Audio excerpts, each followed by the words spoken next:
In 2021, a group of veterans came together with an audacious plan to commemorate the 80th anniversary of Operation Frankton by retracing the route that the original raiders took in World War II.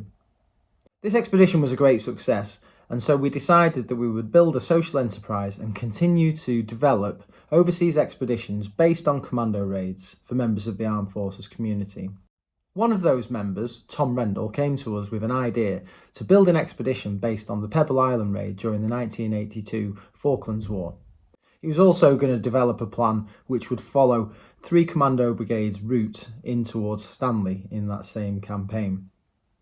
This was going to be the most logistically challenging expedition that we've ever done. It's over 8,000 miles away from the UK, our home base. And not only was it the case of having to move all of the freight over there for the expedition, but we also had to consider how to get the people there, how to get them properly trained, and what to do in the case of an emergency.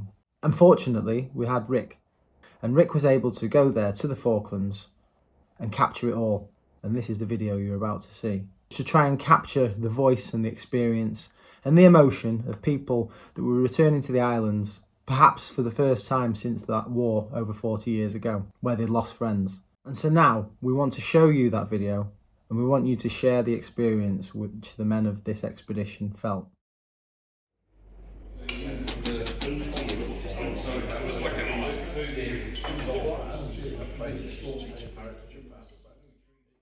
"5 o'clock start this morning to leave with all our admin ready to deploy in the field for 2 weeks. We've got blokes in their 60s here who probably haven't been in the field, some of them for close on 40 years. And on the back of that 18-hour flight, what has been asked of them is to deploy, with very little notice, with very little practice, and very little time to do it. And they carried their ammo and ammo boxes, not the big white ones, ammo boxes, but the thinner. Leaving just after 7 this morning from Falkland Island Defence Force headquarters, we drove through Goose Green and onwards to New Haven, where we had an absolutely amazing ferry ride, met people who've assisted British forces in 1982, ferrying ammunition, in tractors and quad bikes, etc. back then, and they couldn't have been more supportive.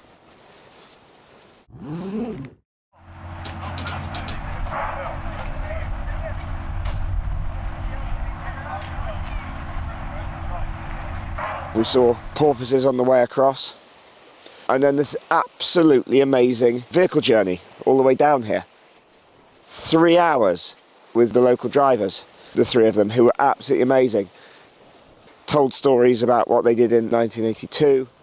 Couldn't have been more appreciative of the guys here. The skill of their driving is absolutely incredible, really. We've done a lot of off-road driving in the Corps, but the way they negotiated some really, really difficult off-road driving today was incredible, and we went to thank them. They got really quite emotional, all of them, which is really quite special for the guys.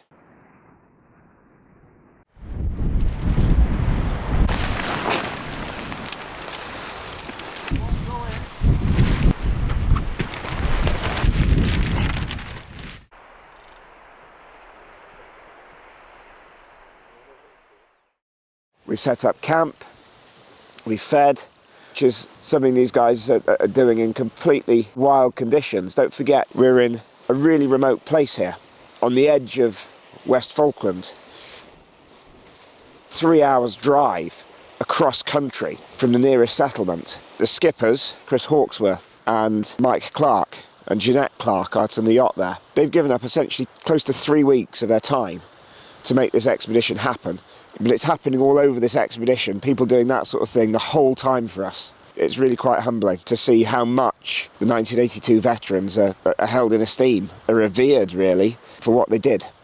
We've put people under a lot of strain, a lot of pressure, physically, in terms of fatigue, and mentally as well, in terms of an uncertain plan. But that has been the cost today of achieving our aim, of getting down here in order to mount our expedition tomorrow in a very, very narrow weather window, to get over to what we can see from here, which is Pebble Island.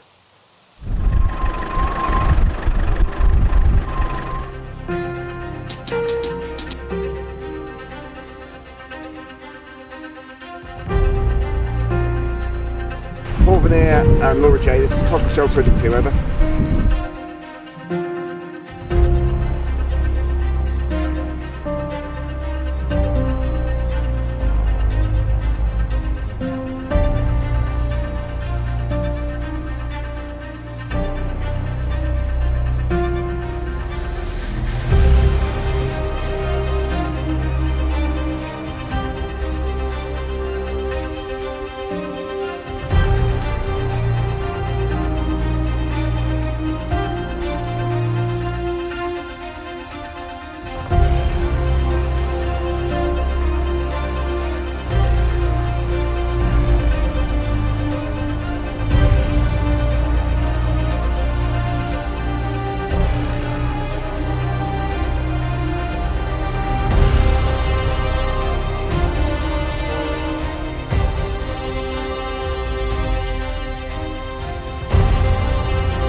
Well done, Jez. Well done, mate. Front seat of the car and the back seat. No.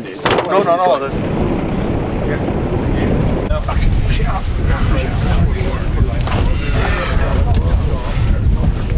seemed to be a bit of boat politics going on. Me and Cam, Cam's like a fucking outlaw boat on the back. So we weren't deliberately trying to leg it or race or anything like that. Although he did the best thing in a way. A couple of times he did it. Top gun, you can be one of these pilots. The weather couldn't have been calmer, stiller, incredible crossing. Planning the trip, we were very apprehensive about crossing over the Tamar Pass, Inner Pass area, which is two Dragon's Teeth type sort of headlands pointing towards each other. And people all over the world know about the tide that runs through there. First thing was it was a big male sea lion coming nearly the whole way out of the water, diving several times in front of us. Gentoo penguins, Magellanic penguins in amongst us. An incredible journey, and then landing at Phillips Cove, commemorating what lads did 43 years ago. So that was incredible. And as we arrived here, probably the last 2 kilometres, we were escorted in by Commerson's dolphin, diving around our paddles, our bows, coming up, saying hello. It was just extremely exhilarating. Being next to them, the faster we went, the faster they went. Just a once-in-a-lifetime experience, really. All around the kayak. Got 4 of them round you, 5 of them. Beautiful. There's a picture you wouldn't see every day. There's the 6th one coming over.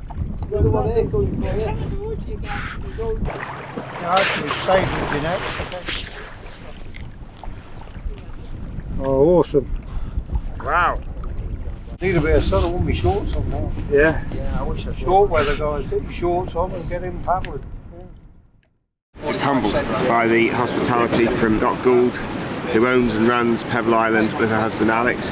Immense accommodation, which is exactly what everyone needed. Everyone's been on the go really since Wednesday afternoon. Comfortable night's sleep, good feed, mutton, a lasagna, and a homemade pavlova was just incredible. Really, really humbling to receive that hospitality, and it's a measure still of the gratitude they're prepared to do things like that for us. And today, as you can see, the weather's a completely different story. It'll be much harder to paddle out there in that today, but we're off now. I think everyone's quite apprehensive. It's going to be a 6-hour passage into San Carlos water. If that weather window opens up, to land by kayak at Ajax Bay, as 4-5 Commando did 43 years ago, we're going to grab that opportunity. Then, on arrival, the wind picks back up again. So that's the forecast anyway. So we've got to get ourselves settled in, and then it's on the lads really to make the most of being down there. Everyone lost friends down there.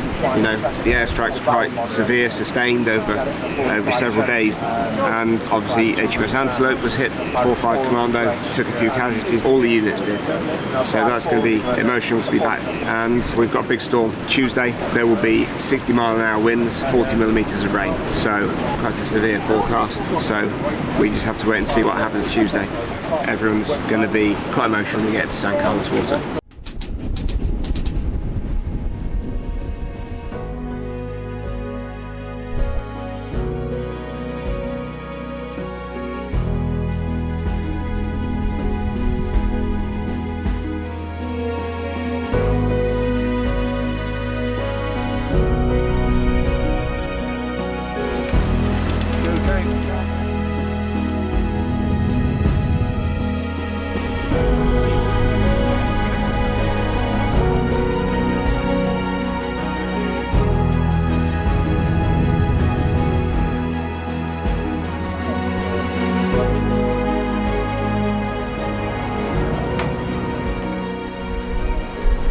I might go down to something and find what nibbles we've got.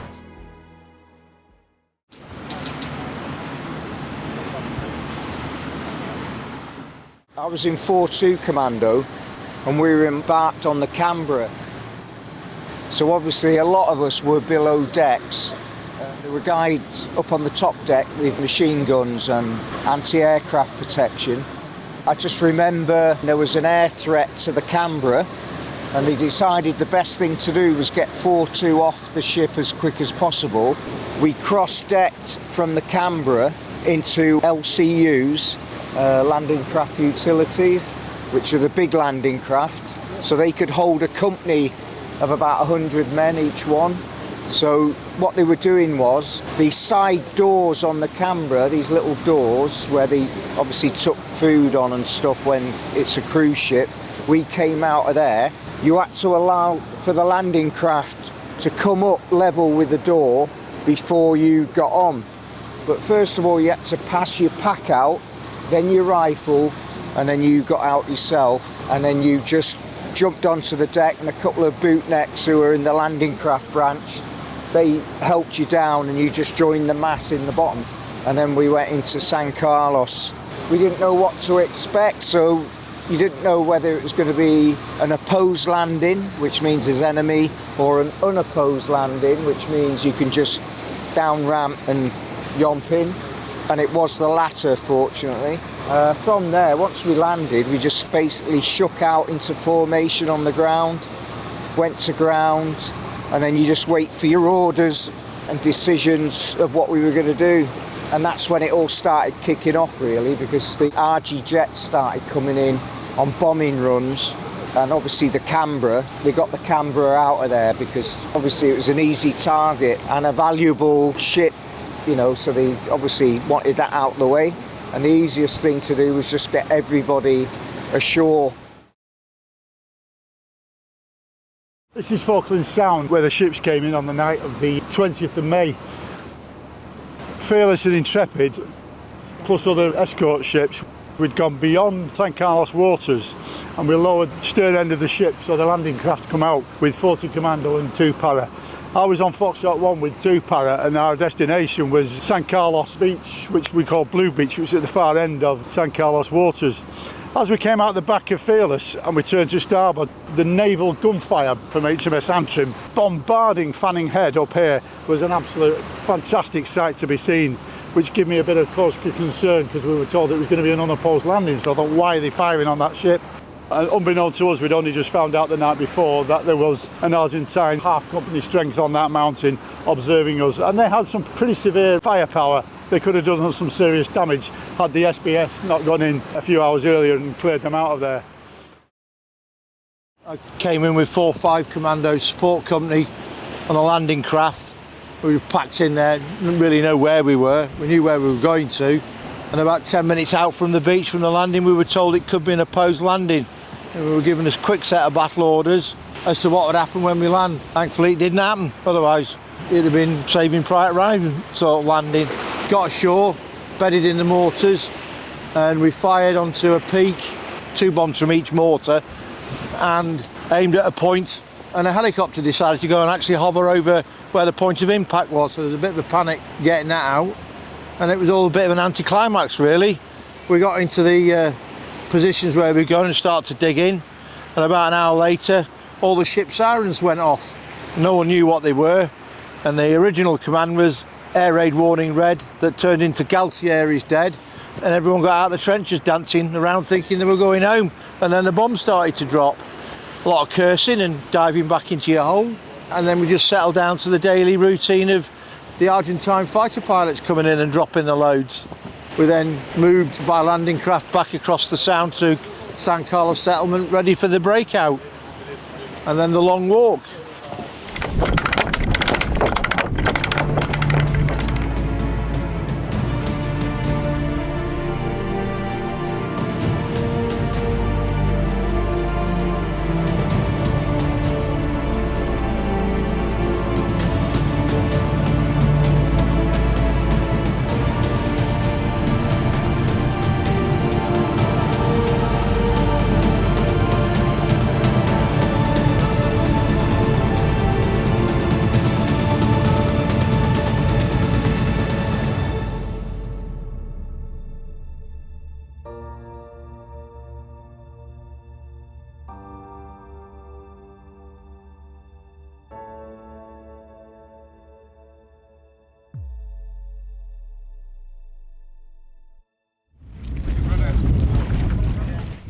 We paddled into Red Beach, Ajax Bay in San Carlos water. A little bit different yesterday from the 21st of May 1982 because we were in 5 kayaks, no worries about what was waiting for us ashore, and it was a pleasant paddle up onto the beach.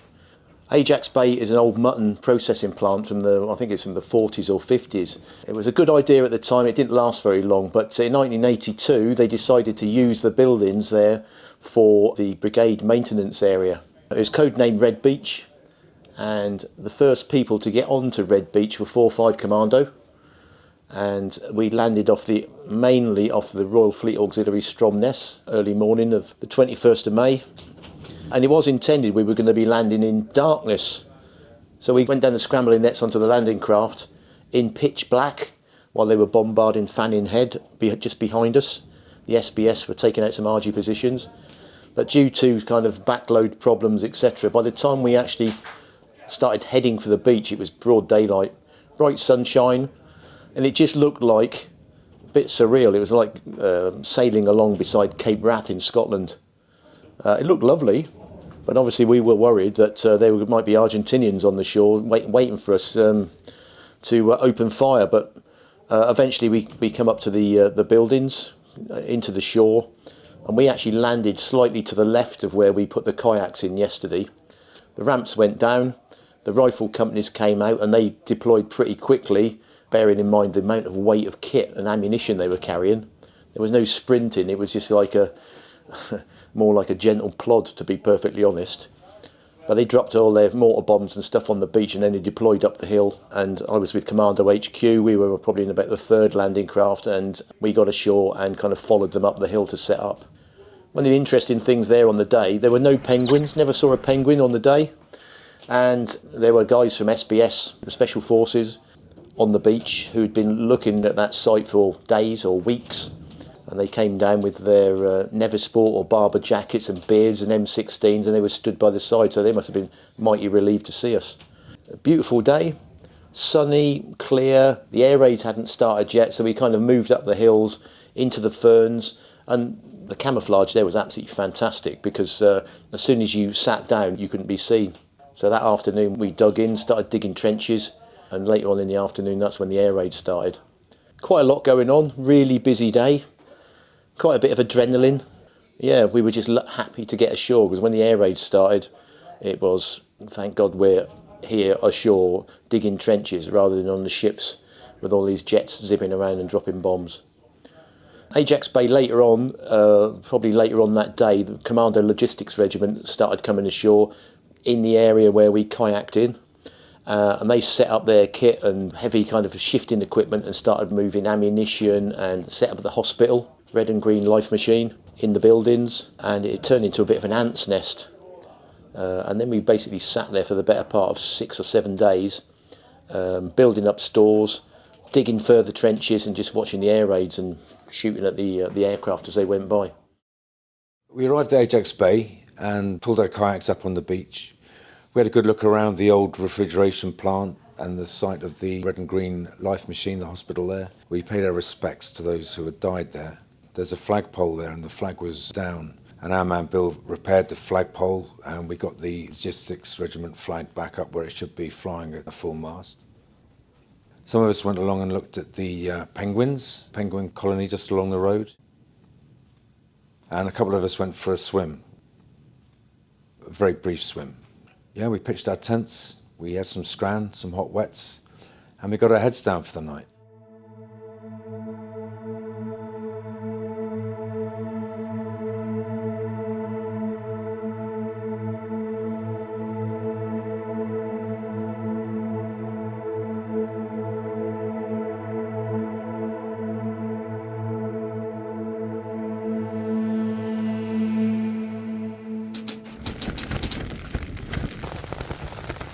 The expected storm arrived, wind and rain battering our tents. As there was no chance of kayaking or getting onto the 2 support vessels, we stayed late in our tents while the storm howled. The yacht skippers told us there was a possibility of a calmer window before the storm swung to the south and returned with renewed ferocity. So we donned our dry suits and struck camp. There was little shelter from the wind and rain, and we were struggling to keep warm. Some of us huddled in a small bunker-like building and made hot wets and snacked from our still unfamiliar modern ration packs. Suddenly, there came a succession of loud and urgent yells of a man in pain from just outside the shelter. It was Tom Rendell, our leader, who had slipped and fallen, hurting his left elbow. We got him into the shelter and Dan Wild, our expedition paramedic, attended to him. Chris Hawksworth, the skipper of Porvenir, called Matthew McCullum, an islander living across the water in St Carlos settlement, and he set out to drive round to pick Tom up. Chris and Mike, the skippers, had identified a slightly calmer spot to attempt to lift us off the beach, but there was no possibility of getting the kayaks onto the yachts, so we cached them in one of the derelict buildings and carried our kit a few hundred metres along the coast down onto the rocks. The transfer via Laura J's tender was difficult and quite dangerous, but thanks to the skill of Mike and Chris, we and our kit were secured on Laura J. This is the guys coming back, the remainder of the party, trying to get back onto the Laura J. 60 mile an hour winds.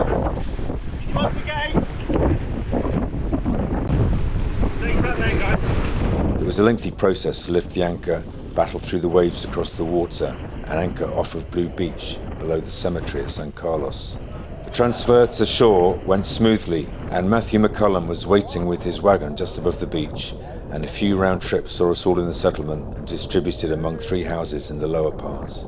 Still in my dry suit, I went up the slope to Whalebone House, in the porch of which I had kit for a few nights in 1982. I had a look around that part of the settlement, but didn't see anything I recognised. As I returned to my allotted house, the wind was the strongest I'd ever walked in. Difficult to make progress through it. In the cosy kitchen were piles of discarded dry suits, wet Bergens and other kit. The other guys were already sitting on a sofa in dry clothes, and Tom was sat in a comfy armchair with a shawl around him and a cannula in the back of his right hand, drifting in and out of a morphine-induced haze. I was glad to get out of my dry suit, especially the neoprene rubber-soled boots that weren't designed for the amount of walking I'd done. I was looking forward to a wet and some hot scran. Tom was on his mobile talking to Mike, the skipper of Laura J. He came off the phone and explained that the rigid raider with Laura J's tender lashed onto it had come adrift over near Ajax Bay and would be driven by the storm to the vicinity of Blue Beach, and we needed to go out and search for them and hopefully prevent them from breaking up on the rocks. Losing them would mean the end of kayaking. We split into 2 groups, Scott Duncan, Rick, our videographer, and I heading north, scurrying as quickly as we could along the low cliff top, occasionally knocked off balance by the wind and falling.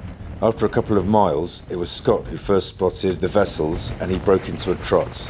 The raider, with the tender on top, was lodged on a rock about 30 metres from the water's edge. We clambered down to a rocky beach and waded carefully out. Communication was pretty much impossible, with the crash of the waves and the high wind snatching our shouted words away. The tender was light, but filled with oggin, so we tipped it up and almost emptied it, then lifted it off the raider, while the waves broke against us and we lost our footing on the jumbled rocks we were standing on. We got the tender out of the water and onto the rocky beach and went back for the raider, which was firmly lodged on a flattish rock.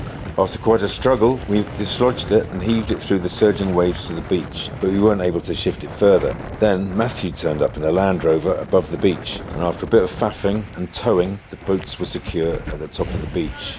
We've spent today drying kit, resting and waiting for the storm to abate. The weather station on Mount Kent recorded a wind speed of 87 miles an hour yesterday, a hurricane.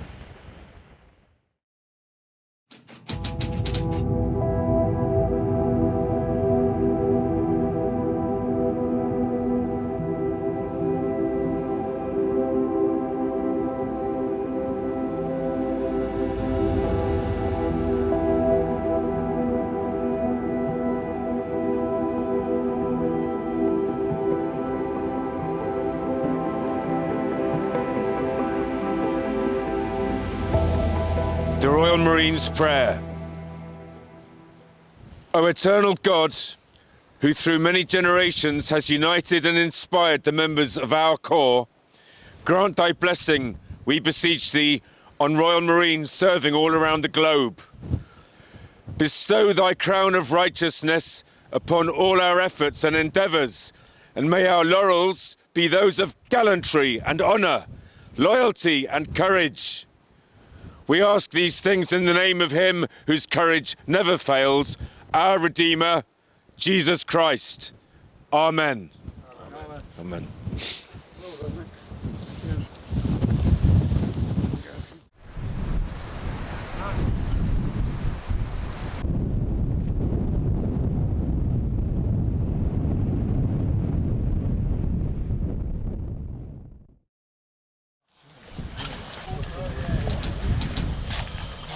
It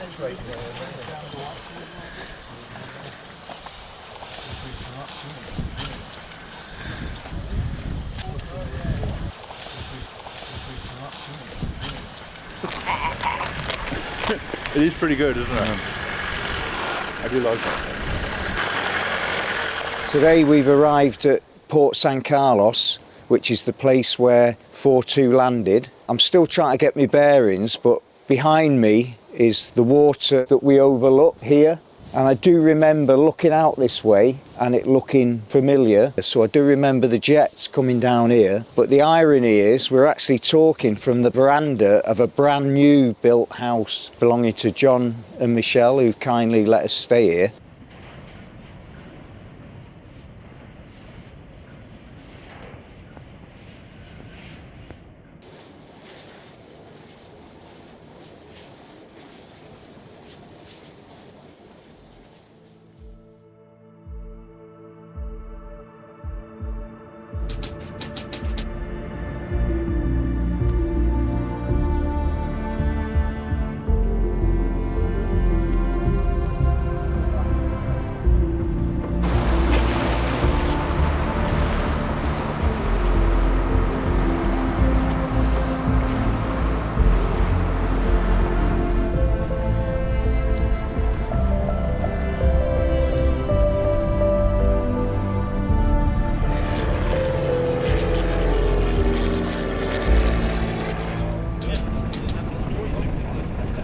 They made a successful landing at Camilla Creek, and we were met by the 5 vehicles which transported ourselves, our kit, our kayaks around here across country. Tough drive, you know, even getting off the beach was quite tough, into Goose Green. Additionally, the rigid raiders had to come with us for repairs during the hurricane, which is what it was. The other night it sustained quite a lot of damage to 2 of its 3 props and damage to its hull. So from there this morning, quite a late start, 10 o'clock. Very late start for us. We had a battlefield tour with the world expert on this battle, Ken Greenland, an ex-army officer himself. He arrived down here in 1982 and just hasn't left. Some things you can't read in books. We had a real treat describing exactly how the battle would have been from a soldier himself as well. Some details of history that have been corrected firsthand by 2 para veterans as to exactly what happened on that night of their attack on Goose Green. The fiercest infantry attack really since the Second World War. It was a real privilege for everyone to go on that battlefield tour.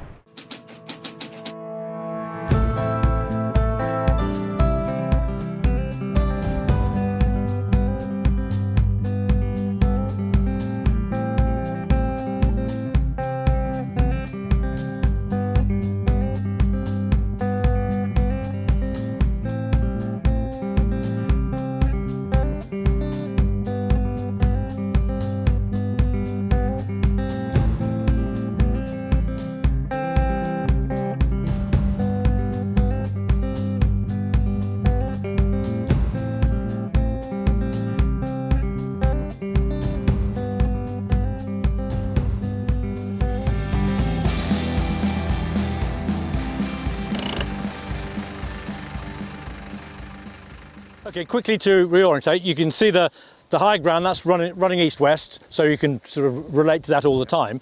The fence line that you see over there is the one that essentially marks that part of the Axis track. So that was the main line of advance for Tupara. A Company are on the other side of this ridge amongst the trees at Burnside House.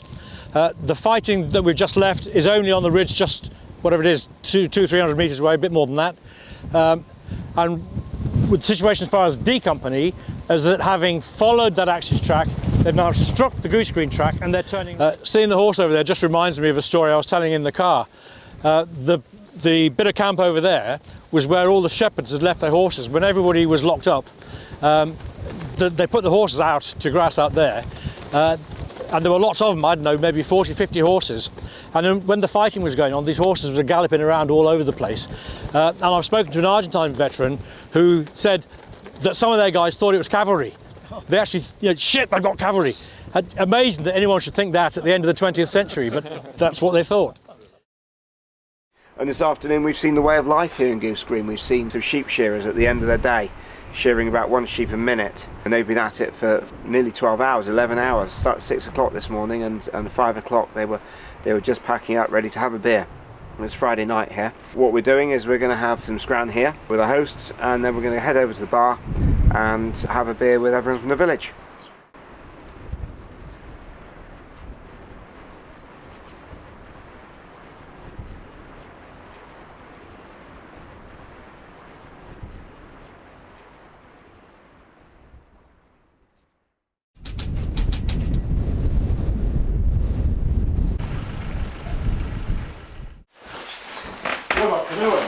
No, but I've got to bark orders from the boat, so I want to be dry.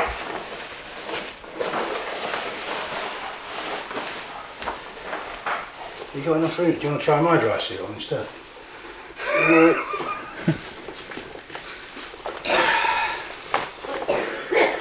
Right, okay.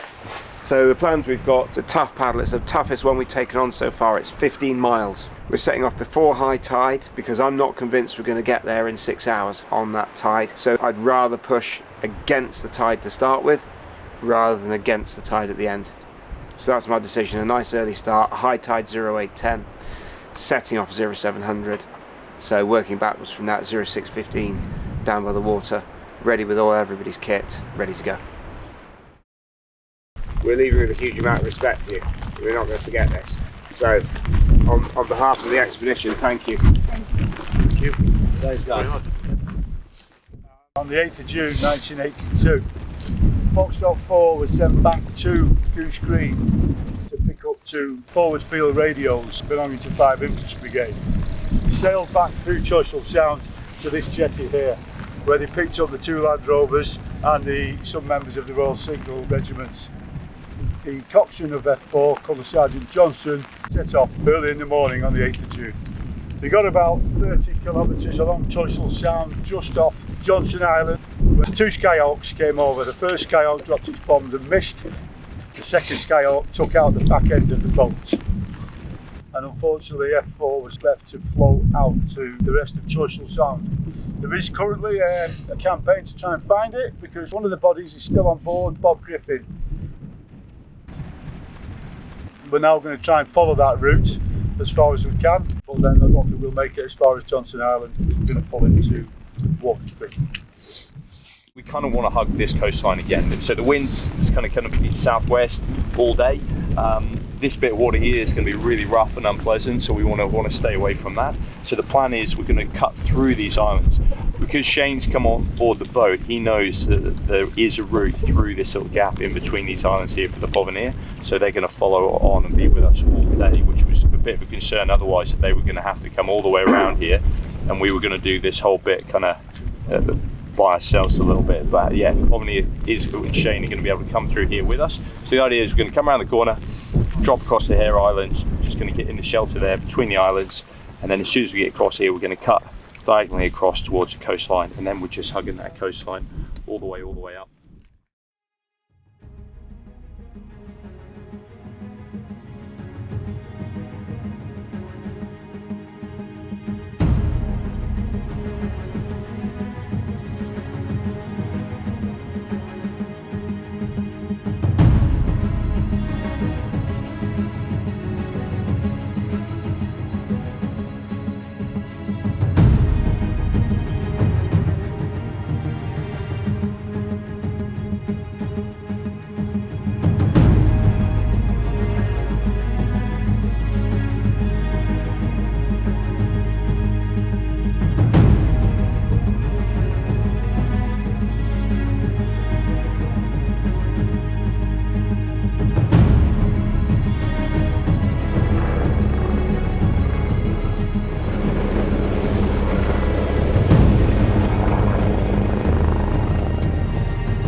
So at Goose Green, the plan was to paddle down to Walker Creek, down Choiseul Sound. It's quite a wide piece of water, about 3 miles wide, interspersed with islands, which offer some protection from the wind. So they were really, really cracking on. At some points, they were clocked at 6 knots, which is 2.5 times my planning speed for this group. To the extent, actually, that there was a search and rescue helicopter wanted to overfly us, and I was asking if they could come early.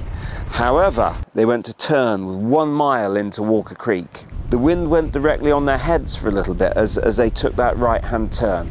And Dan on the ground made the decision to rest them on an island. And as is often the case here in the Falklands, as we're finding out every day, during the time on that island, the wind whipped up. It really, really whipped up. And down a stretch of water that leads down to Walker's Creek, called Victoria Harbour, it really strengthened, meaning the water was quite angry, short, sharp waves with breaking tops. And their job was to get across that water, paddle upwind to get round the tip of the island, where he gave them another rest, and then paddled over an even angrier stretch of water into Walker's Creek for their rest in the evening there. Amazing hospitality from Bob and Lindsay Short. Yeah, just a good, well-earned rest after a hard day on the water.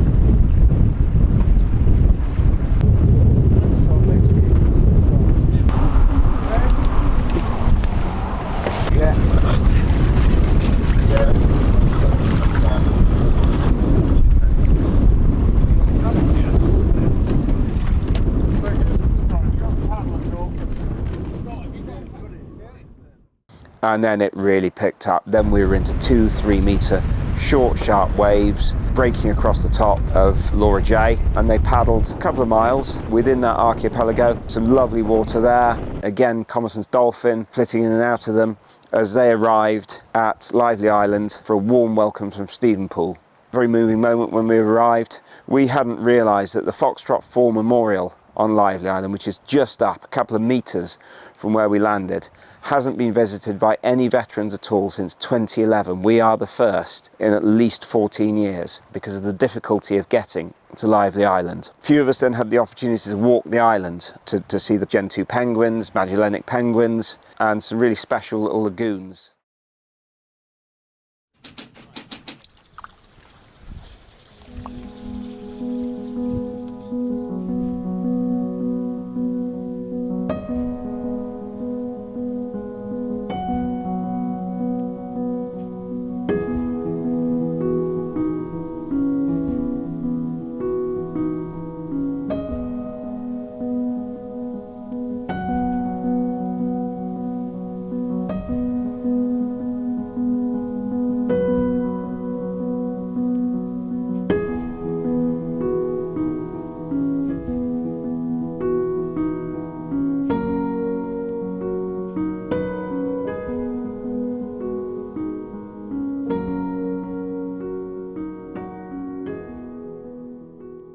Big day planned for the next day.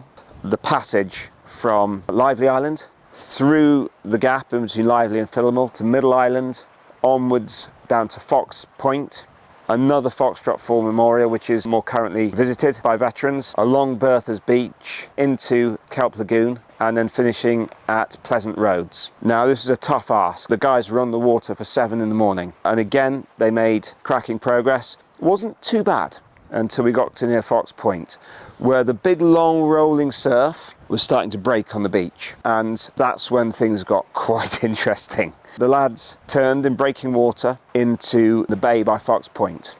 This isn't something we've practiced a lot, so when we turned in, we wanted good safety cover from the yachts at that point. Chris's boat was in danger. He was expecting to turn for a couple of 100 metres and then circle back in support. He was then unable to turn due to the size of the swell. We then had no comms back to shore because we'd gone out of handheld VHF range back to shore. Mike on Laura J followed the lads over the reef separating one of the little offshore islands from Fox Point. As he did so, he grounded, and he was stuck for several minutes before he managed to wheedle the boat off. But he got so close into the lads, giving them that confidence to paddle in those waters, which is well beyond anything any of them have done before. You know, that they were big swells, you know, so much so that you couldn't see anywhere near the top of Laura J's bridge, even if she wasn't on the top of a wave. You know, you could be very close to another boat, another vessel, and not see them in those conditions. He did a remarkable job, a remarkable bit of seamanship, giving the kayaks such close support yesterday. The lads then got out, unaware of the drama, I think, that was unfolding out on Porvenir later on Laura J. They walked about a mile around to the Foxtrot Four Memorial, had a moment there, and then walked back to the kayaks and paddled again along Bertha Beach, kind of at the point break, you know, some big waves breaking on the beach, all the way to Whale Point, where they entered Kelp Lagoon. And I think that was a special moment for them. They still had a lot more paddling to crack, but they were in sheltered inshore waters, really, in exactly as it said, as a lagoon sheltered from the main sea. The huge waves had gone by this stage. They'd had upwards of 14 miles of very big waves that they'd dealt with, so it would have been a nice moment for them getting inside Kelp Lagoon. And then I think that one of the treats of the trip was seeing the elephant seals. No picture does the size of these animals justice.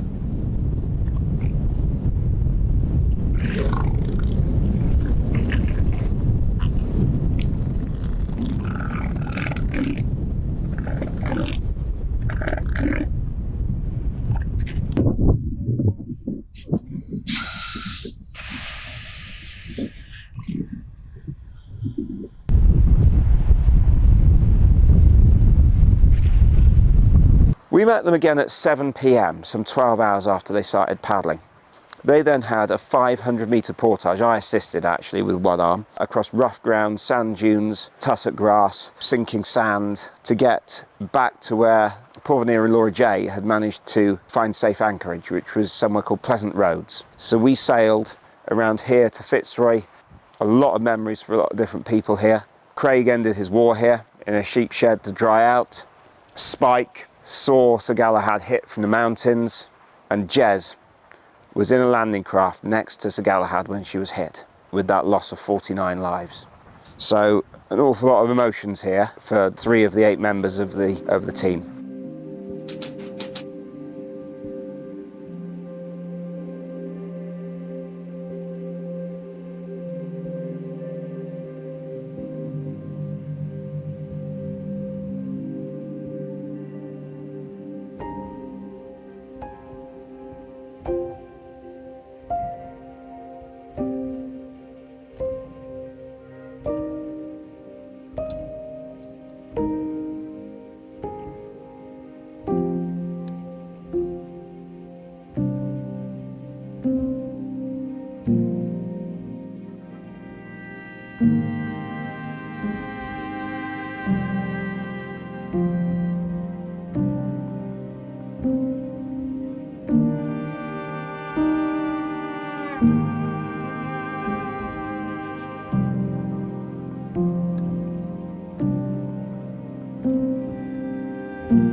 Well, we're stood here on the Welsh Guards Memorial in the vicinity of Fitzroy.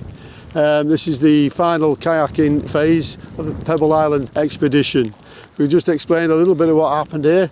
I was on Foxtrot 1 and we landed here under the cover of darkness on the 7th of June. LSL Sir Tristram came in accompanied by Foxtrot 1 and Foxtrot 4.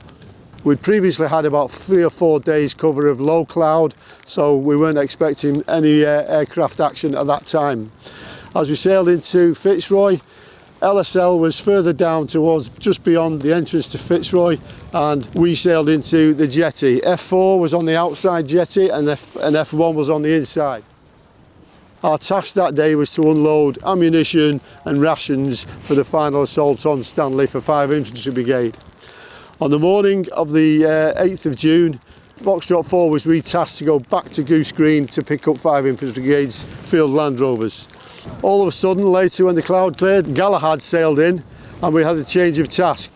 Whilst F4 was away, we were to unload 2 companies of Welsh Guards. There was a lot of confusion that day, mainly down to lack of communications with each other, so that we went alongside the Galahad, and then all of a sudden, around about 2 o'clock in the afternoon, 2 Skyhawks came flying down from the open sea down towards Fitzroy and bombed both Sir Galahad and Sir Tristram. A very difficult day. A lot of lives were lost on the Galahad, and we're not forgetting the lives lost on Sir Tristram. One 500-pound bomb ignited a fuel line on Galahad, which was why the fire went up so quick. And then basically a lot of people did what they can. The helicopters worked very hard to try and get the survivors off. It was very difficult. A lot of injured people all brought in. We on F1 brought people back to the jetty, and some of the life rafts came into this small cove here where the memorial sits. When all was done, it was just pandemonium trying to get people back to the first aid. After we thought we'd all done a good day's job and finally done it, that we then heard the loss of our mates in F4 had been hit back out in Choiseul Sound. A very bad day. Very grateful to Scott.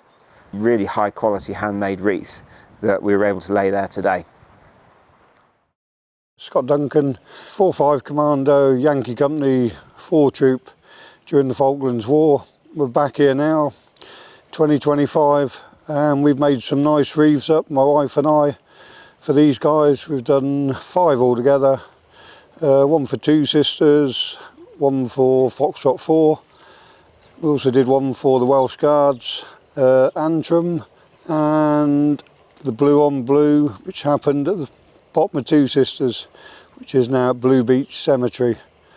So we've put a lot of effort into these. We spoke to different people, asked them what they wanted, and we added names, and they just got bigger and bigger all the time. So everybody seemed to contribute and give us ideas, and we ended up with some really nice wreaths. There was core colours on them, all good stuff. It's either that or you go to Amazon and pay a £5 and they'll send you one. The final paddle of Pebble Island 2025 back into Fitzroy settlement. We spent the day dismantling the boats and a little bit of admin, a little bit of rest time here inside Fitzroy Hall, and we're off to dinner now, chili and lamb. Look at that. Spiced up a bit, Bill.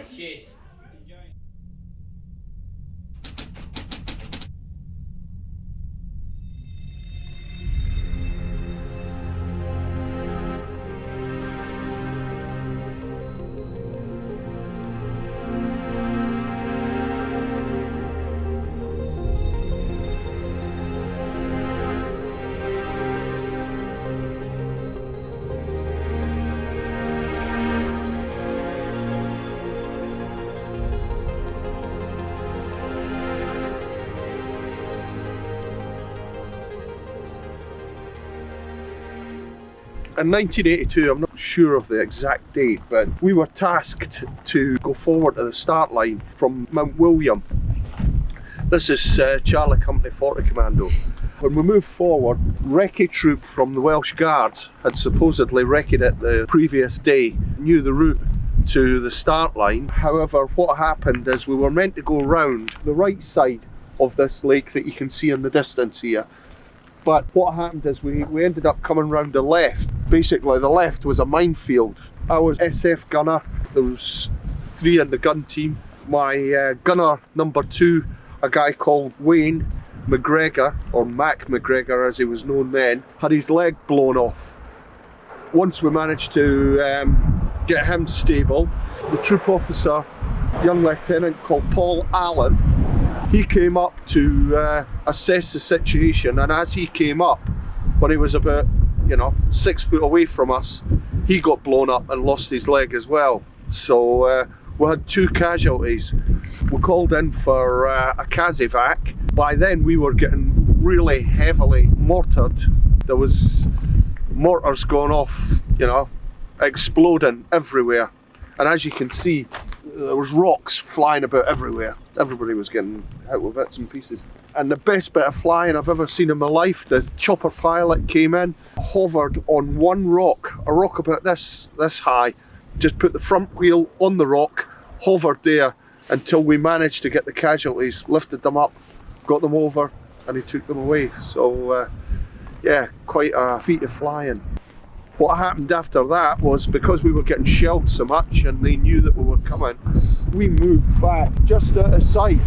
And because it had taken probably about 2 hours to extract ourselves from the minefield, getting mortared the whole time, everybody, adrenaline and whatever, was just absolutely exhausted. So everybody, the whole troop just lay down. And the next morning when we woke up and it was light, there was holes everywhere in the peat. You could see where shells had landed all around us. We were very, very lucky, but everybody was that exhausted. Nobody heard anything, saw anything. It was quite a poignant time, really. That was my story. The other big factor was the colds, because when you dress to assault up a mountain, you don't put on all your warmest clothes. You dress to be athletic and get up there. And when you're lying around on a freezing cold night, you freeze your balls off, and that's one of the major factors that people talked about afterwards. Just, you know, apart from the terror of the shelling, the cold.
excursion that saw a group of 11 veterans and support crew travel a route across the Falklands that revisits memorials and poignant sites from the war in 1982. They kayaked, camped and hiked their way through the route, remembering their fallen friends as they went. I spoke with expedition leader Tom Rendell and veterans Jez O'Shea, Cameron Beattie and Steve Parkin, who told me how it feels for this momentous journey to come to an end.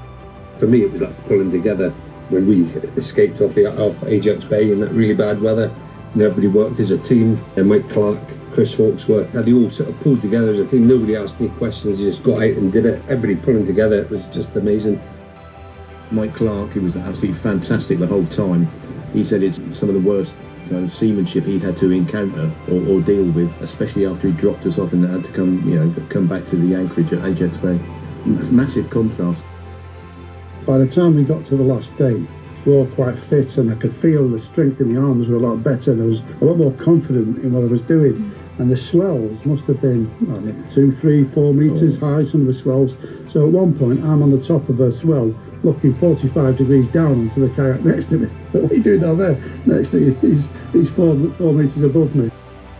For me, it'll be the islanders themselves. You know, how special it is to them. Seeing us, how we've been welcomed, it's just that overall feeling of, you know, the sense of community they've got for everything they do and the pride they've got in the island. It's just the passion they've got for the place. It's very, very special.